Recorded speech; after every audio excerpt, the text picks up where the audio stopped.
Good morning, my scrumptious scrotum, Matthew Kershaw. What? There you go, there's an intro and a half. I mean, I fucked up the podcast one, but I got that one right. Scrumptious scrotum. So we're playing Massive Chalice, which is a game from Double Fine. This is what's called a turn-based strategy game. Are you familiar with the genre? First of all, why is the ground growing and then contracting? I actually don't know what you're on about. What do you mean?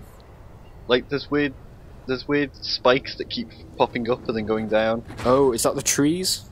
Also, there's a cliff in the way. Jesus! Yeah. They're made of less polygons than like Mario's face in Mario 64. So this is a Spartan game, you might say. It's not very technically proficient.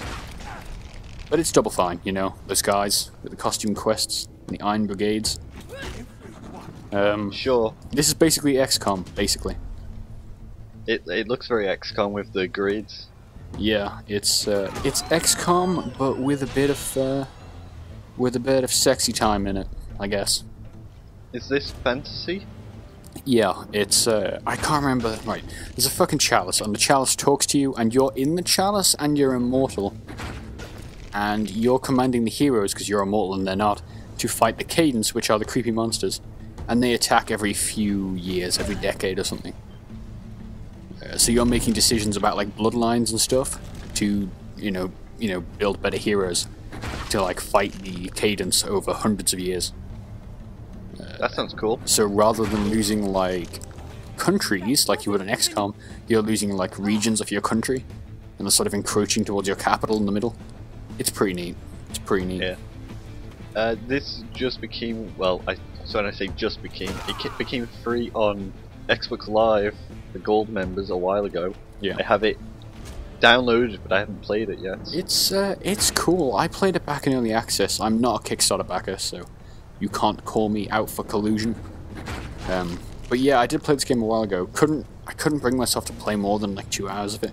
I picked it up again when it launched. Again, I'm just stuck. I don't know what it is. I just can't bring myself to play more than a couple of hours, 2 sessions maybe. Before I just get like I understand. I was the same with XCOM, where I was like, oh, this is really great. I played it a bunch, and then I got to a point where I was like, I'm just bored. And I just stopped playing, and I haven't been back since, and it sucks. Yeah, I wonder if it's almost my fault, because they announced XCOM 2 around the time this actually launched. And so I went and played this, and then the entirety of XCOM, entire campaign of XCOM, so I wonder if it was just like, faced with these two games, I played the better one. I mean, this one's obviously cheaper, it's not full price or anything, it's like maybe $20. And it is cool, I really like the art, it is. Problem is, it's like a lot of the units look the same, specifically on the human side. You mix it up a bit, because you get, there's some really cool stuff, like there's unique armor, where you, some of the armor's like, took it in style, like Monster Hunter style, built out of the monsters you killed. So it's like, kill so many of these things and you build this type of armor, and it looks quite unique. But then you also have these relics, which are passed down quite literally through generations, gaining experience, so the weapons gain experience over the years, which is cool. Yeah. So there's like cool things in there. I don't know, I'm not feeling compelled to play it. So this is the map we're talking about with the different regions. The Cadence is obviously all around you. And where it's orange is where they've captured areas. You get 3, you can lose it 3 times and then the area's lost. This is in the one of the castles. You build castles and then like you set a head of the castle, male or female, and then a partner, and then they breed.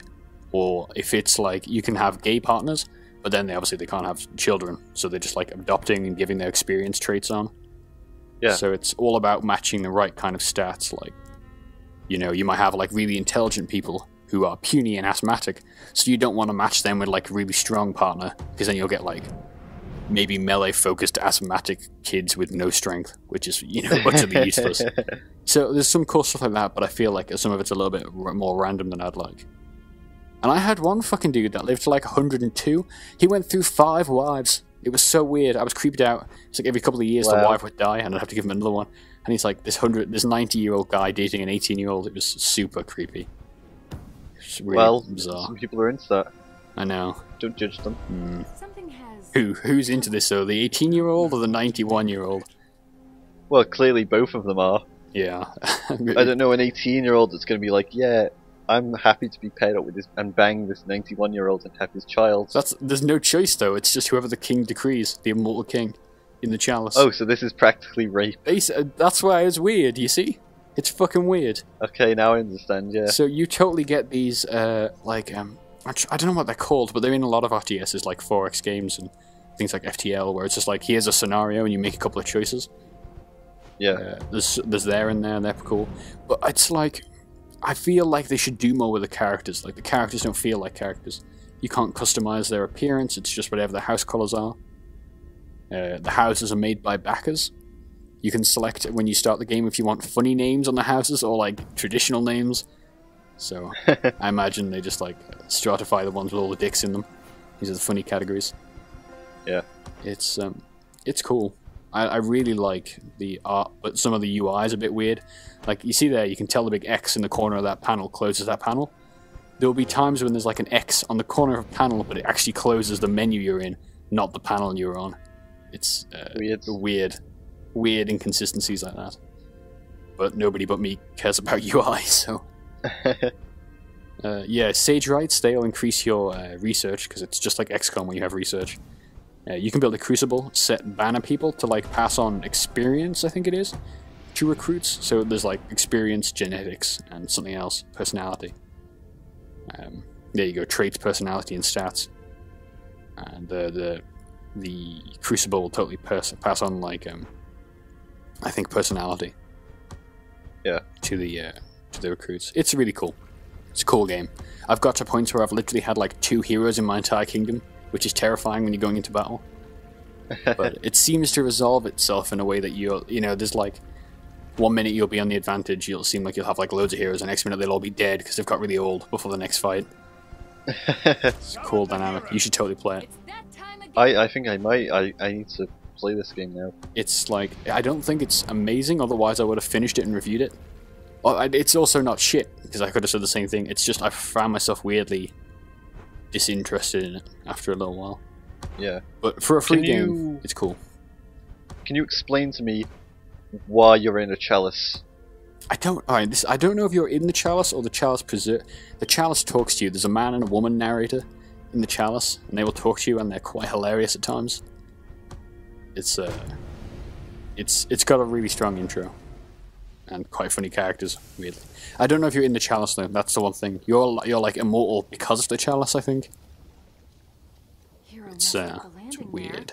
So here's another map, completely different. Can you only go into battle with the heroes? Yeah. You can't just have, like in XCOM, you just have recruits that have like no stats and they just go into battle with you. You can totally go out and search for new heroes that aren't in your bloodlines, and they will be super shitty. And level 1, which is basically the same thing as recruit with no abilities. Okay. But right, so there's different classes. There's caberjacks, which are the melee ones we see here. There's totally alchemists that throw bombs, and they're terrible. They always kill my own men. And then there's archers, and I can't remember what they're called, hunters. But then if you breed different members of those classes, like an archer with a hunter with a caberjack, you'll get like hybrid classes halfway in between them and stuff. You've got people that have bows and arrows, but they shoot bottles of potions at people. Pretty much, yeah. That's awesome. I don't know how all the different classes work, but there's some like, I think the alchemist and the caberjack is like a blaster cap, or a cap blaster, which is like an explosive caberjack. It's cool. You should check that game out. I will, yeah.